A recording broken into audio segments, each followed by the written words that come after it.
এদেশের মক্তব শিক্ষাকে বিকল করে এদেশের সন্তানদেরকে সূরা কাহফ, সূরা ইয়াসিন, সূরা ওয়াকিয়া, সূরা মুলক তো দূরের কথা, কুল হুয়াল্লাহ পড়ার যোগ্যতাও নষ্ট করে দিয়েছে। কুল হুয়াল্লাহ পড়তে পারে না,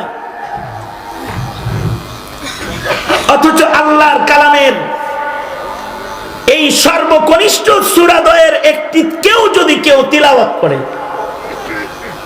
শুধু যদি সূরা ইখলাস কেউ পড়নেওয়ালা হয়,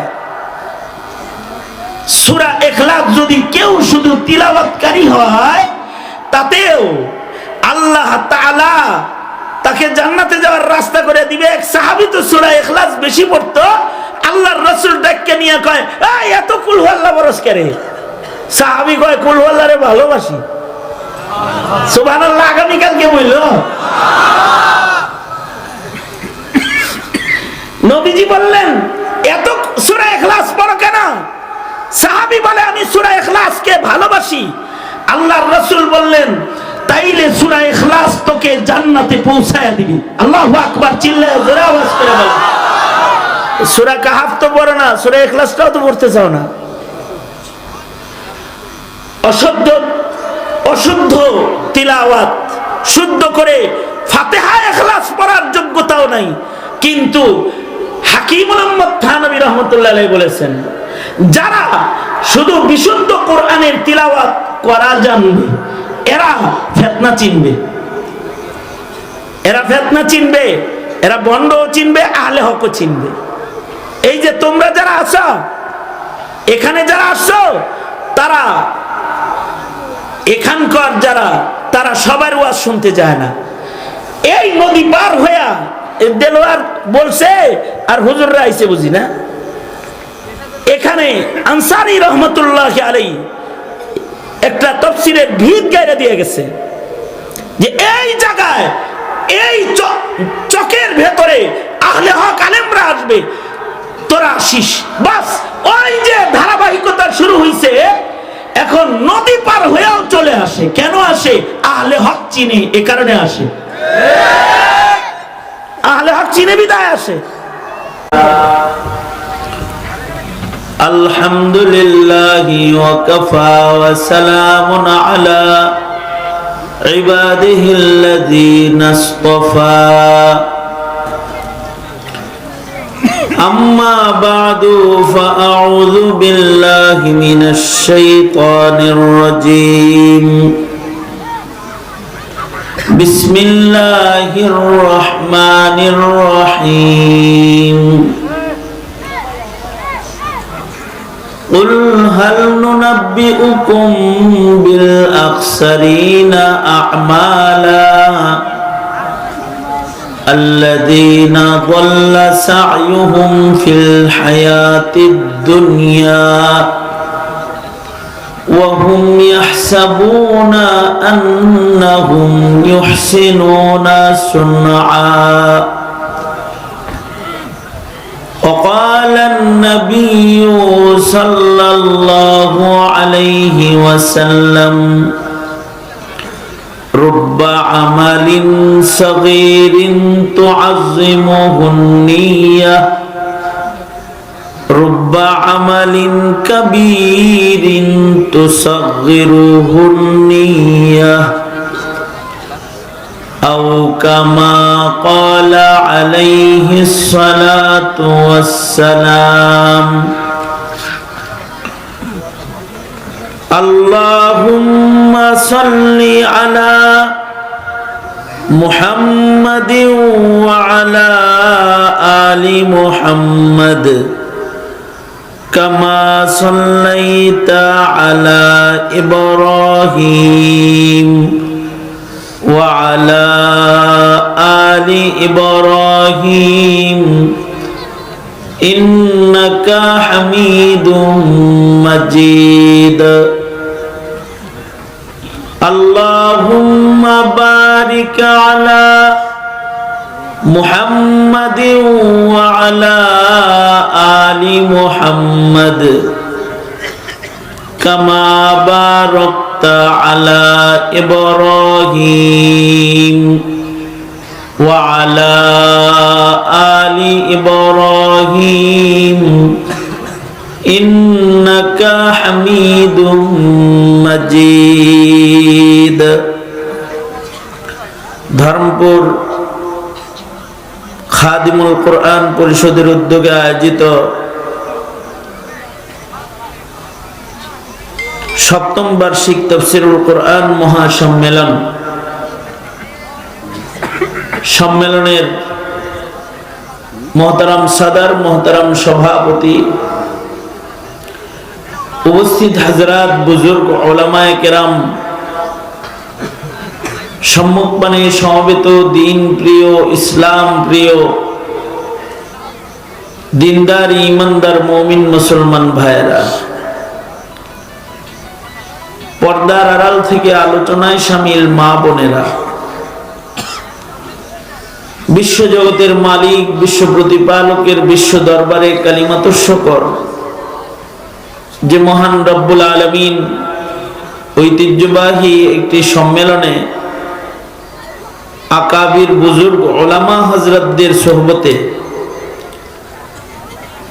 দাওয়াত ও তাবলীগের নিসবতে দ্বীনি কথা শোনার জন্যে, বলার জন্যে আল্লাহ তাআলা আমাদেরকে একত্রিত হওয়ার তৌফিক দান করেছেন। এজন্যে কালিমাতুশ শুকর পড়ি, শুকরিয়া আদায় করি, জবান খুলে ভক্তি ভরে সমস্বরে আওয়াজ করে মুহাব্বতে উচ্চ কণ্ঠে সকলে বলুন আলহামদুলিল্লাহ। সকাল থেকে শুরু করে এ পর্যন্ত মুরব্বী উলামা হযরতগণ কথা বলেছেন, আমার পরেও যোগ্য বুজুর্গ উলামা হযরতগণ কথা বলবেন। আমি বরকতের নিয়তে আল্লাহর কালামের সূরাতুল কাহফ থেকে 103, 104 দুটি আয়াত আপনাদের সামনে পড়েছি। নবীজির একটি হাদিস আপনাদের সামনে পেশ করেছি। এগুলোকে সামনে করে কিছু কথা। কোরআনে কারীমে 114টা সূরা আছে, কিন্তু কিছু কিছু সূরা আছে যে সূরাগুলো অধিক তেলাওয়াত করা হয়। এই সূরাগুলো তেলাওয়াতের আলাদা ফজিলত, আলাদা আমল আল্লাহর রাসূল বাতলায় দিয়ে গেছেন। এই কারণে এই সূরাগুলোর তিলাওয়াত বেশি হয়। এগুলো বড় সূরার ভিতরেও কিছু আছে, ছোট সূরার ভিতরেও কিছু আছে। সূরা কাউসার সবচেয়ে ছোট সূরা, কিন্তু এত তেলাওয়াত হয় না সূরাতুল ইখলাস যত তিলাওয়াত হয়। আবার অন্যান্য সূরা অত তিলাওয়াত হয় না যত সূরাতুল ওয়াকিআ তিলাওয়াত হয়, অথবা সূরা ইয়াসিন, সূরাতুর রহমান। প্রতিদিন মুমিন মুসলমানের তিলাওয়াতের অংশ। সূরা মুলক প্রতিদিন তিলাওয়াত হয়। সূরা ফালাক, সূরা নাস, আর আয়াতুল্লাযী আর তাব্বাত ইয়াদা এত পড়া হয় না। সূরা মাউন, সূরা লাহাব এত পড়া হয় না যত পড়া হয় সূরা ফালাক, সূরা নাস। কারণ নবীজি আলাদা শুধু তিলাওয়াতের বৈশিষ্ট্যই বলে গেছেন যে এগুলো তিলাওয়াত করলেই আলাদা আলাদা আলাদা আলাদা ফজিলত আছে।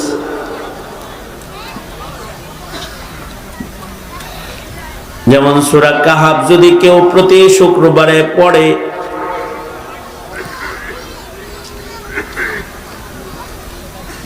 আল্লাহ তাআলা দাজ্জালের ফিতনার থেকেও হেফাজত করবে যারা সূরা কাহফ পড়বে। সূরা কাহফ তো আর সূরা কাউসারের মতো এক লাইনের সূরা না। সূরা কাহফের ভেতরে 12 পৃষ্ঠা ব্যাপী সূরা কাহাফ, বড় সূরা।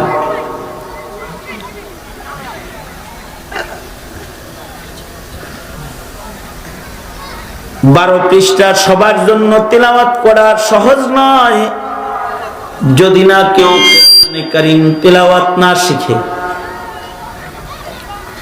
তবে কেউ যদি সূরা কাহাফ নিয়মিত তিলাওয়াত করনে ওয়ালা হয়, আল্লাহ তাআলা দাজ্জালের ফিতনা থেকেও হেফাজত করবে। এই কারণে আমাদের মুরব্বীরা বলেন প্রতিদিন সূরা কাহাফ তিলাওয়াত করো। জমিনের নতুন নতুন যত ফিতনা আছে সব ফিতনার থেকে বেঁচে যাবা। ফিতনা কম না বেশি? হ্যাঁ, ফিতনা দিন যাইতেছে, ফিতনা বাড়তেছে। ফিতনার থেকে বাঁচার জন্য আলাদা দুআর আমল আল্লাহর রাসূল দিয়ে গেছেন। ফিতনার থেকে বাঁচার আলাদা আমল আল্লাহর রাসূল দিয়ে গেছেন ফিতনা থেকে বাঁচার জন্য। কারণ ফিতনায় পড়ে গেলে ঈমান যায়, ফিতনায় পড়ে গেলে আমল নষ্ট হয়ে যায়। ঈমানও নষ্ট হয়ে যায় ফিতনায়, আমলও নষ্ট হয়ে যায় ফিতনায়। এই কারণেই ফিতনার উপরেও লেখাপড়া আছে। আমাদের মাদারিসে কওমিয়াতে কিতাবুল ফিতান পড়ানো হয়, তারপরে পাগড়ি দেওয়া হয়। কিতাবুল ফিতান আলাদা অধ্যায় কিতাবের ভেতরে আছে যে ফিতনা সম্পর্কে লেখাপড়া, বিভিন্ন ফিরাতে বাতিলার উপরে লেখাপড়া। আমাদের আকাবিররা যে কিতাব লিখেছেন, কিতাব সাজাইছেন, এর ভিতরেও ফিতনার মোকাবেলা করছেন। ইমাম বুখারী তো আলাদা আলাদা তারজামাতুল বাব কায়েম করে করে ফিতনার জবাব দিছেন, ফিতনার মোকাবেলা করছেন। কারণ ফিতনা এটা আসাদ্দু মিনাল কাতাল। ফিতনা কতলের চাইতে বেশি ভয়ঙ্কর। কারণ যেখানে ফিতনা শুরু হয়ে যায় সেখানে অসংখ্য অগণিত কতল হয়ে যায়। এই কারণে ফিতনা কতলের চাইতে বেশি ভয়ঙ্কর। আল ফিতনাতু আসাদ্দু মিনাল কাতল। এই কারণে আল্লাহর রাসূল আলাদা দোয়া শিখাইছেন যে তোমরা ফিতনার থেকে বাঁচার দোয়া করো। ফিতনার নাম ধরে ধরে দোয়া শিখাইছেন। আল্লাহর রাসূল ১৫০০ বছর আগে যখন ফিতনা কম ছিল তখনও আল্লাহর নবী দোয়া করছেন, আল্লাহুম্মা ইন্নী আউযু বিকা মিনাল ফিতান, আল্লাহুম্মা ইন্না নাউযু বিকা মিনাল ফিতান, আল্লাহুম্মা ইন্না নাউযু বিকা মিন ফিতনাতিদ দাজ্জাল। আল্লাহর নবী দোয়া শিখাইছেন ১৫০০ বছর আগে। ওগো আল্লাহ, তোমার কাছে দাজ্জালের ফিতনা থেকে পানাহ চাই। ওগো আল্লাহ, তোমার কাছে সকল প্রকারের ফিতনা থেকে পানাহ চাই। নবী শিখান না দোয়া? কেন? ফিতনায় পড়ে গেলে ঈমান শেষ। কেউ যদি ফিতনায় পড়ে যায় তাহলে তার আমল শেষ। আজব দোয়া আল্লাহর রাসূল শিখাইছেন যে আল্লাহুম্মা ইন্নী আউযু বিকা মিনাল ফিতান মা যাহারা মিনহা ওয়া মা বাতান। সব ফিতনা চিনাও যায় না। কাদিয়ানি চিনা যায় কিন্তু সাদিয়ানি চিনা যায় না, ঠিক না? সব ফিতনা চিনা যায়। যেমন সাহাবায়ে কেরামের যুগে খারিজিদেরকে চেনা যাইত না। খারিজিরা ফিতনা, কিন্তু তাদেরকে চেনা যাইত না। এই পাগড়ি আল্লাহর রাসূল দাজ্জালের ফিতনাকে চিনায়া দিবেন, সুস্পষ্ট করে দিবেন। এমন হবে এক হাতে জান্নাত থাকবে, এক হাতে আগুন থাকবে, এক হাতে পানি থাকবে। তার কাছ থেকে যারা পানি পান করবে তারা দোজখে পড়ে যাবে, আর তার আগুনে যারা নিজেকে নিক্ষিপ্ত করে ঈমানে অটল থাকবে তারা আল্লাহর জান্নাতে ঢুকে যাবে। আল্লাহু আকবার জোরে করে বলেন। কারণ তেলেসমাতি যা দেখাইবো তা দুর্বল ঈমানদারের ঈমান নষ্ট হওয়ার মতো তেলেসমাতি দেখাবে। তার তেলেসমাতির একটা হলো সে মানুষকে কতল করবে আবার জীবিত করবে, মানুষ হত্যা কইরা আবার মানুষকে কি করবে? জীবিত করবে। হাসিনার মতো না যে খালি মারবো মারবো আবার জীবিত করবো।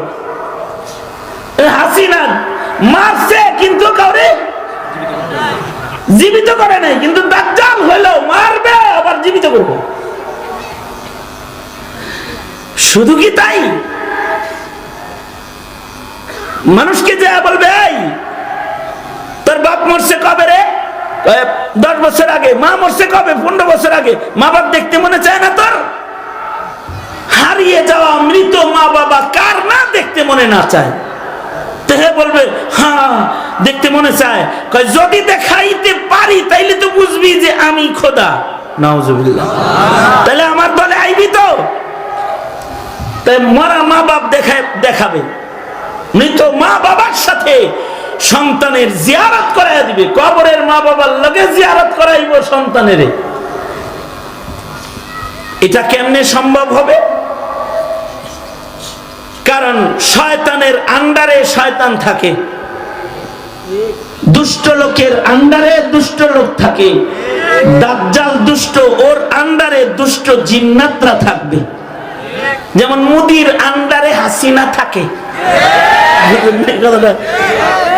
দুষ্টর আন্ডারে দুষ্ট থাকে। দাজ্জালের আন্ডারে অসংখ্য জিন্নাত থাকবে, দুষ্ট জিন। আর জিনদের একটা অলৌকিক ক্ষমতা হলো ইয়াতাশাক্কালু বিআশকালিন মুখতালিফাতিন, তারা বিভিন্ন আকৃতিতে নিজেকে পেশ করতে পারে। দাজ্জাল দুষ্ট জিনকে বলবে ওই সুলাইমানের মা বাবার আকৃতি ধরে সামনে খাড়া। জিন মা বাবার আকৃতি ধরে সন্তানের সামনে দাঁড়ায় যাবে।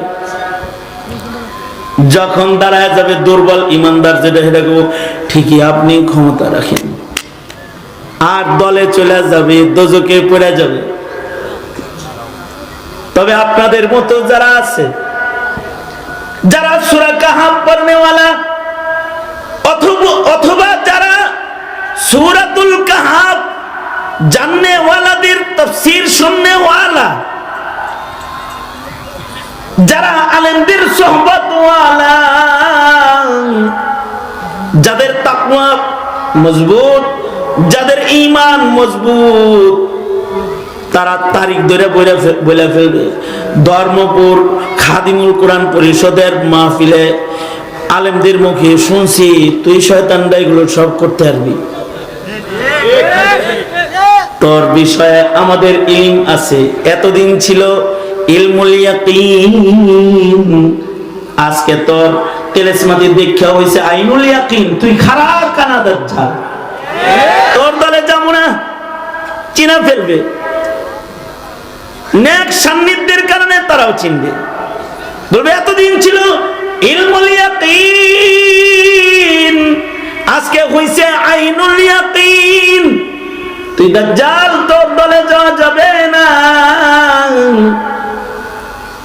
তো দাজ্জাল এর ইমানদারের গর্দান ফেলে দিবে। একদিকে মানুষ দেখবে ইমানদারটা মরছে, কিন্তু নবী বলেন শহীদ হওয়ার সাথে সাথে সে দেখবে আল্লাহ তাআলা তার ইস্তেকবালে আছে, সাথে সাথে জান্নাতের ভেতরে সে চলে যাবে, জান্নাতি হয়ে যাবে। এ হলো ফিতনায়ে দাজ্জাল। আল্লাহর রাসূল বলে দাজ্জালের ফিতনা থেকে বাঁচার জন্য তোমরা দোয়া করো। নবীজি নিজে ১৫০০ বছর আগে দোয়া করছেন। আবার আল্লাহর রাসূল বলেন দাজ্জালের ফিতনা থেকে বাঁচার জন্য প্রতি শুক্রবারে সূরা কাহাফের তেলাওয়াত করো। আমাদের আকাবিররা বলে সকল ফিতনা থেকে বাঁচার জন্য প্রয়োজনে প্রতিদিন সূরা কাহাফ পড়ো, কারণ সূরা কাহাফ পড়নেওয়ালাদেরকে ফিতনা থেকে আল্লাহ তাআলা হেফাজত করবে। এই এটা শুধু তিলাওয়াতের ফজিলত। সবাই মুফাসসিরে কুরআন হইতে হবে না, শাইখুত তাফসীর হইতে হবে না, মুহাদ্দিস হইতে হবে না, শুধু তিলাওয়াত করবে। তিলাওয়াত করলেই আল্লাহ তাআলা দাজ্জালের ফিতনা থেকে হেফাজত করবে। সন্তানদের কোরআনের তিলাওয়াতটাও শিক্ষা দিলে না, সূরা কাহাফ সে পড়া জানে না, সূরা কাহাফের তিলাওয়াতটুকুন করা সে জানে না, এতটুকুন তিলাওয়াত শিক্ষা দাও নাই। আর আওয়ামী লীগ সুদীর্ঘ 16 বছর এদেশের মক্তব শিক্ষাকে বিকল করে এদেশের সন্তানদেরকে সূরা কাহাফ, সূরা ইয়াসিন, সূরা ওয়াকিয়া, সূরা মুলুক তো দূরের কথা, কুল হুয়াল্লাহ পড়ার যোগ্যতাও নষ্ট করে দিয়েছে। কুল হুয়াল্লাহ পড়তে পারে না, অথচ আল্লাহর কালামের এই সর্বকনিষ্ঠ সূরাদ্বয়ের একটি যদি কেউ তিলাওয়াত করে, শুধু যদি সূরা ইখলাস কেউ পড়নেওয়ালা হয়, সূরা ইখলাস যদি কেউ শুধু তিলাওয়াতকারী হয়, তাতেও আল্লাহ তাআলা তাকে জান্নাতে যাওয়ার রাস্তা করে দিবে। এক সাহাবী তো সূরা ইখলাস বেশি পড়তো, আল্লাহর রাসূল ডাককে নিয়ে কয়, এই এত কুল হুয়াল্লাহ বরস করে? সাহাবী কয়, কুল হুয়াল্লাহরে ভালোবাসি। সুবহানাল্লাহ। আগামীকাল কে বলল? নবীজি বললেন এত সূরা ইখলাস পড়ো কেন? সাহাবী বলে আমি সূরা ইখলাসকে ভালোবাসি। আল্লাহর রাসূল বললেন তাইলে সূরা ইখলাস তোকে জান্নাতে পৌঁছায়া দিবে। আল্লাহু আকবার চিল্লায়ে জোরে আওয়াজ করে বলো। সূরা কাহাফ তো পড়ো না, সূরা ইখলাসটাও তো পড়তে চাও না। অশুদ্ধ তিলাওয়াত শুদ্ধ করে ফাতিহা ইখলাস পড়ার যোগ্যতাও নাই। কিন্তু হাকিম মুহাম্মদ থানবী রাহমাতুল্লাহ আলাইহি বলেছেন, যারা শুধু বিশুদ্ধ কোরআনের তিলাওয়াত করা জানবে এরা ফিতনা চিনবে, এরা ফিতনা চিনবে, এরা বন্ডও চিনবে, আহলে হকও চিনবে। এই যে তোমরা যারা আছো এখানে, যারা আসছো, তারা এখানকার যারা, তারা সবার ওয়াজ শুনতে যায় না। এই নদী পার হইয়া দেলোয়ার বলছে আর হুজুররা আইছে বুঝি না। এখানে আনসারী রহমতুল্লাহ আলাইহি একটা তাফসীরের ভিত গাইরা দিয়ে গেছে যে এই জায়গায়, এই চকের ভেতরে আহলে হক আলেমরা আসবে, তোরা আসিস। বাস ওই যে ধারাবাহিকতা শুরু হইছে, এখন নদী পার হয়েও চলে আসে। কেন আসে? আহলে হক চিনে, এ কারণে আসে। আহলে হক চিনে বিদায় আসে। সবাই তো আর আহলে হক চিনে না। সবাই কি আর আহলে হাদিসের ফতোয়া মানে? স্যার হইছে আহলে হাদিসের সব ফতোয়া মানলে ঈমান থাকবো? যেমন মনে করো রাগ করে তালাক দিলে তালাক হয় না, ফতোয়া একটা। এটা মানলে পরে বাড়িতে যারত সন্তানের ফ্যাক্টরি খুলে যাইব। কি কথা বলো না, আওয়াজ করে ধরে বলো না কেন? মনে করে একটা ফতোয়া আহলে হাদিস সম্প্রদায় থেকে একটি ফতোয়া, রাগ করে তালাক দিলে তালাক হয় না। এই ফতোয়া যদি কেউ মানে, ঘরে ঘরে কি চালু হইব? যেমন তাদের আরেকটা ফতোয়া আছে এক দলের লামাজাবিদের, যে খুরুজে রি পিছনের রাস্তায় বাতাস বেরিয়েছে, আওয়াজ না হইলেও তো যায় না। যদি এটা কেউ মানো তাহলে তোমার নামাজ নষ্ট হয়ে যাইব। তুমি যে ফতোয়া মানবা কোনটা, এটা বুঝার জন্য একটা সহজ মাপকাঠি হলো কার কথা তুমি মানবা। তুমি যদি বিশুদ্ধ তিলাওয়াত জানো তাইলে তুমি বুঝবা কার কথা মানা যাবে, কার কথা মানা যাবে। জোরে আওয়াজ করে বলো, মানা যাবে না। সবার ফতোয়া মানা যায় না। হাইব্রিড ফতোয়া দিয়ে দেশ চলে না বেটা। হাইব্রিড ফতোয়া দিয়া দেশ চলে না। তো কারা হাইব্রিড আর কারা কি জেনে কয় রে? হ্যাঁ, দেশি। এটা চীনার একটা মাপকাঠির ভেতরে একটা মাপকাঠি হলো তিলাওয়াতুল কোরআন শিক্ষা গ্রহণ করায় দিলে বাচ্চারা দেশি আর হাইব্রিড চীনা লাগে। এই মনে করো হিজবুত তাওহীদ, আহলে হাদিস, তারপরে আহলে কোরআন, তারপরে ভণ্ড, কবর পূজারি, মাজার পূজারি, এগুলারে চিনার জন্য শুধু তাদের কোরআন শরীফ তেলাওয়াতটা শোনাই যথেষ্ট, আর কিচ্ছু লাগবে না। যদি তাদের তিলাওয়াত কেউ শোনে তাইলে তাদের ধারে কাছে যাবে না আহলে হকরা। সুতরাং বিশুদ্ধ অতটুকু কোরআন তেলাওয়াত শিক্ষা দেওয়া যেন সূরা ইখলাস সকাল বেলায় 3 বার, সন্ধ্যা বেলায় 3 বার, নামাজের পরে পরে একবার কমাস কম পড়তে পারে, ফজরের পরে সূরা ইয়াসিন পড়তে পারে, রাতের বেলায় সূরা মুলক ওয়াকিআ তিলাওয়াত করতে পারে। এই তিলাওয়াত রুকুনের যোগ্যতাও যদি আসে, আর যদি ইয়াউমুল জুমআতে সূরা কাহাফ কেউ পড়তে পারে, তো নবী বলছেন সূরা কাহাফ তিলাওয়াত করলে আল্লাহ তাআলা দাজ্জালের ফিতনা থেকেও হেফাজত করবে। আর একবার সূরা ইখলাস পড়লে নেকি কিরকম পাবে আল্লাহর রাসূল বলে দিয়ে গেছেন, সূরা ইখলাস একবার পড়লে 10 পারা পরিমাণ কোরআন পড়ার সওয়াব হবে, 2 বার পড়লে 20 পারা পরিমাণ কোরআন পড়ার সওয়াব হবে, 3 বার পড়লে 1 খতমের সওয়াব জমা হয়ে যাবে, 6 বার পড়লে 2 খতম পরিমাণ তিলাওয়াতের সওয়াব জমা হয়ে যাবে, 9 বার পড়লে 3 খতম পরিমাণ কোরআন পড়ার সওয়াব জমা হয়ে যাবে, 10 বার এক বসায় কোরআনের এই কনিষ্ঠ সূরা তিলাওয়াত করলে মহান আল্লাহ 10 বার সূরা ইখলাস পড়নে ওয়ালাকে জান্নাতের ভিতরে আলাদা একটা প্রাসাদ তিলাওয়াতের বরকতে দান করবে। সুতরাং নিজেরা কোরআন পড়তে হবে, পড়াইতে হবে। সূরা কাহাফের তিলাওয়াত করবেন, এটা তো করবেন। সূরা ইখলাস পড়বেন, সূরা ইখলাস পড়বেন ইনশাআল্লাহ। বলেন প্রতিদিন কমপক্ষে ফজরের পরে 3 বার, মাগরিবের পরে 3 বার, নামাজের পরে পরে একবার, বাকি নামাজের পরে একবার কোরআনে কারীমের এই কনিষ্ঠ সূরার তিলাওয়াত করবেন ইনশাআল্লাহ। বলেন ইনশাআল্লাহ। কারা কারা পড়বেন হাত তোলেন, তিলাওয়াত করব ইনশাআল্লাহ। লাভ আছে না নাই? ভালোবাসাটা জেনে গেলে নবী বলছে সূরা ইখলাসে লয়ে যাইবো জান্নাতে। আর যদি বেশি সূরা ইখলাস পড়তে পারেন তাহলে আপনা করে ফেরেশতারা চিনবে। যারা সূরা ইখলাস বেশি পড়ে তাদের কারা চিনে? যারা আকাম বেশি করে তাদের কে চিনি? গ্রামের ভিতরেও কেউ যদি আকাম করে বহে তাহলে আমেরিকা তারা চিনি, ওখানে আমাদের একটা শিষ্য থাকে।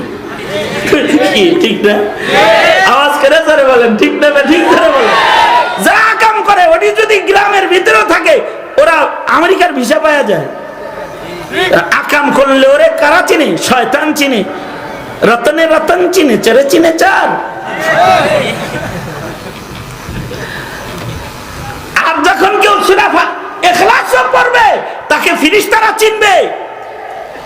একবার আল্লাহর নবী আর হযরত জিবরাইল পাশাপাশি বসে রয়েছেন। হযরত জিবরাইল আল্লাহর রাসূলকে ডেকে বলে, ওগো আল্লাহর নবী, ওই যে চাদর মুড়া দিয়া চেহারা ঢাইকা একজন যায়, ওটা হলো আপনার সাহাবী আবু যার।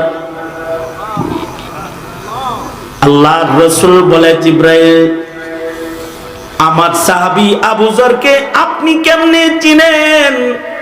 এই সুবহানাল্লাহ বলার লাগে রেডি হবে, আগে আগে কইস না। আমার সাহাবী আবু যরকে আপনি কেমনে চিনেন? জিবরাইল বলে, শুধুই মাত্র আমি চিনি না, আসমানের সব ফেরেশতারা আবু যরকে চিনে। আল্লাহর রাসূল বলে, জিবরাইল, কি গুণের কারণে আমার সাহাবী আবু যরকে আকাশের ফেরেশতারাও চেনে?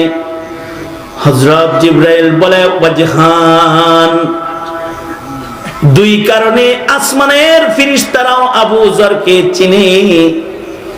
দুইটা কারণ।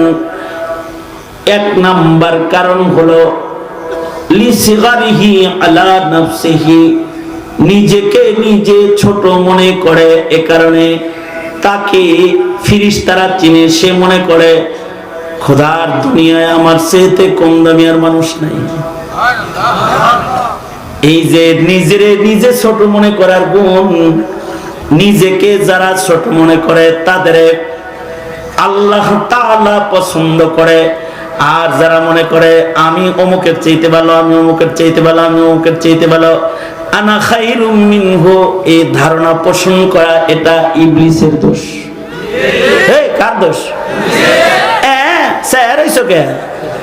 আনা খায়রুম মিনহু, আমি তার চাইতে ভালো, এ ধরনের মানসিকতা লালন করা ইবলিসের দোষ। আর সিগারুন নফস, এটা সাহাবীর গুণ। হাসিনা জ্বালায় বাসি না, এর একটা দোষ হইল, হে মনে করে যে আমি সবার চাইতে ভালো।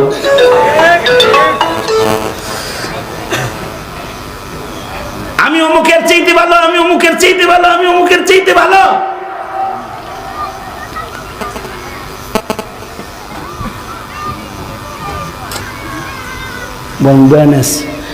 আমি অমুকের চাইতে ভালো, আমি অমুকের চাইতে ভালো, আমি অমুকের চাইতে ভালো।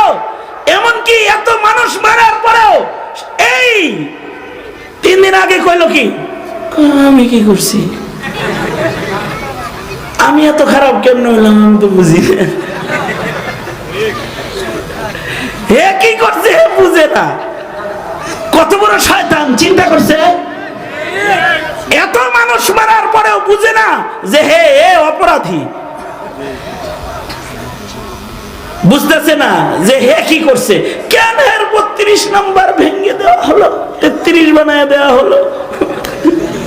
32 33 বানায় দিছে না, কেন এভাবে মিটা দেওয়া হলো, কেন আমাকে দেশ থেকে তাড়িয়ে দেওয়া হলো, বুঝে না।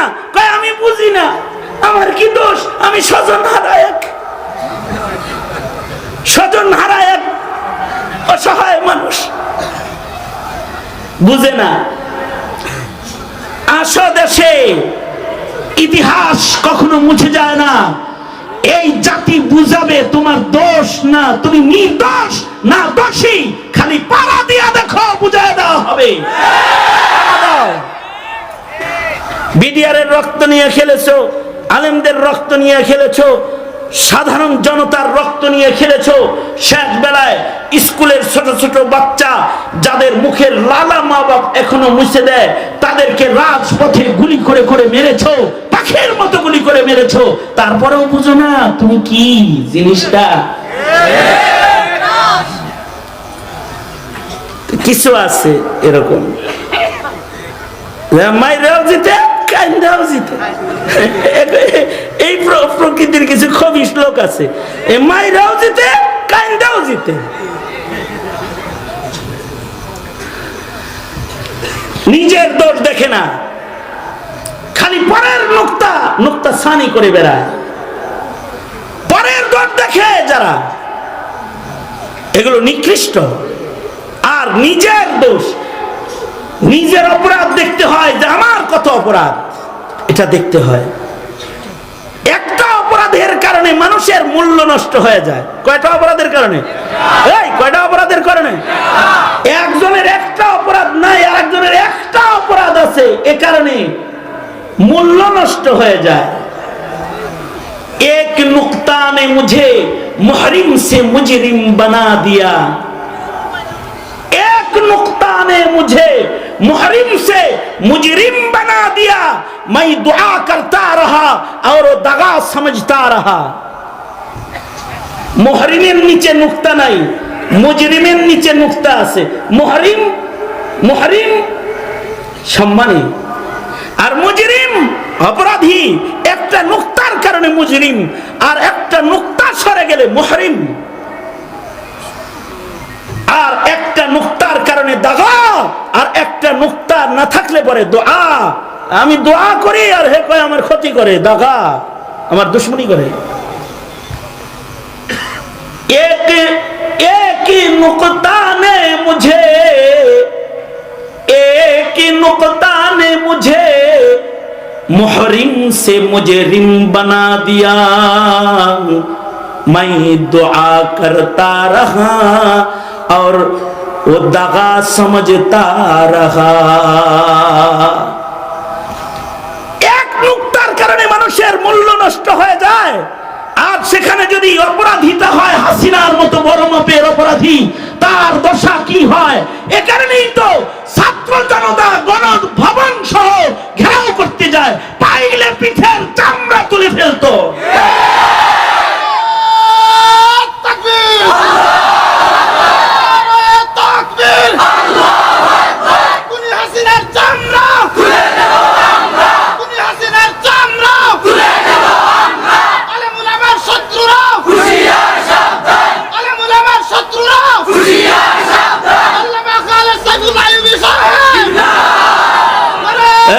ফেতনা চিনতে হয়, ফেতনা চিনতে হয়। হাসিনা আর আওয়ামী লীগ যে কত বড় ফেতনা, এটা চিনলেও পরে যায় চিনলো। আরো আগে চিনলে পরে এই দেশ মূর্তির দেশ হতো না, এই দেশ ভাস্কর্যের দেশ হতো না, এই দেশের সংবিধানের ভেতরে ইসলামকে আঘাত করা হতো না, এই দেশের মক্তবগুলো তালা লাগতো না, এই দেশের আলেমদেরকে জেলখানায় যেতে হতো না, এই দেশের সেনা বাহিনী, এই দেশের বিডিআর, এই দেশের পুলিশকে তছনছ করে দেওয়া হতো না, এই দেশের রাজনীতিকে পঙ্গু করে দেওয়া হতো না। এজন্য ফেতনা চিনতে হয়। এখন যারা ফেতনা চিনছে তারা আর ফেতনার নাম মোটরসাইকেলের পিছনে লিখতো না। আগে কি সুন্দর লিখতো, ছাত্র লীগ, আওয়ামী লীগ, যুবলীগ, শ্রমিক লীগ। এখন লেখা চালায় হুন্ডা। এই জাতি চিনে ফেতনা, এখন চালায়, কিছুদিন চালাও না।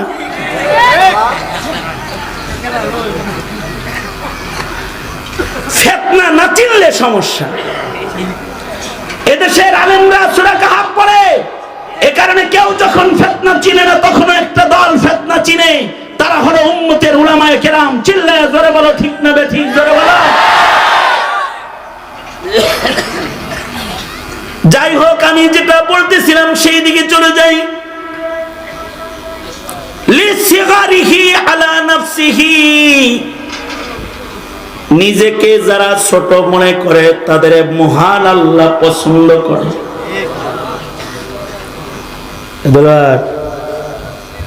করে হ্যাঁ নাই বাসায় বই রয়েছে, আমার ওটাই দিয়া মজাটা বুঝামনি আগামী বছর। জেলার মাইজিরা নিয়ে আসছে, মাইজি সাহেব নিয়ে আসতে বলেন। তোমরা তোলেন আস্তে আস্তে আস্তে আস্তে। হ্যাঁ সুদা করেন বুঝতে আইতাছে, শেখ হাসান জামিল সাহেব আসতেছে।